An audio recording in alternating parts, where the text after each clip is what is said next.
আওয়ামী লীগ একটা বড় দল যারা বাংলাদেশের ইতিহাস এবং বাংলাদেশের জন্মর সাথে সম্পৃক্ত।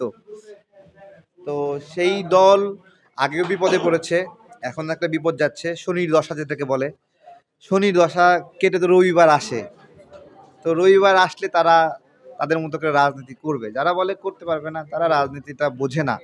হ্যাঁ, তাদের তাদের চোখের দৃষ্টি কম, অথবা তাদের বুদ্ধির সক্ষমতা কম। নির্বাচন কমিশনের লোকেরা ৪২টি অফিসে গিয়েও তারা অফিস পায়নি, এই রম্যে প্রতিবেদন দেয়।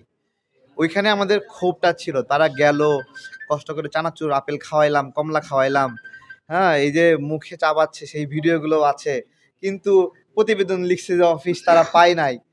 তো এটা আমাদের কাছে খুব খারাপ লাগছে। যেমন আমাদের বগুড়া শিবগঞ্জের যে অফিসটা, অফিসার ওখান থেকে যে পজিটিভ রিপোর্ট দিয়েছে, আমাদের ছবি তোলার সুযোগ দেয়নি, কিন্তু আমরা দেখছি উনি পজিটিভ রিপোর্ট দিচ্ছে, কিন্তু ঢাকায় আসে নেগেটিভ হয়ে গেছে। তো মাঝখানে একটা ভূত মানে আমাদের এই রিপোর্টগুলো খাইয়া ফেলছে, ঠিক আছে। তো সেই ভূত খোঁজার জন্য অনশনে বসছিলাম, তা আমরা ভূত খুঁজে পেয়েছি, আবার প্রতিবেদন তদন্ত নতুন করে চলছে, দেখা যাক আল্লাহ ভরসা। নির্বাচন পরবর্তী সরকার যেই হোক, যারাই হোক, তারা সকল খারাপ মানুষের চেয়ে ভালো। কারণ দেশের মানুষ এই সকল খারাপ মানুষের মধ্যে বাইচ্ছা বাইচ্ছা মানুষকে নির্বাচিত করবে।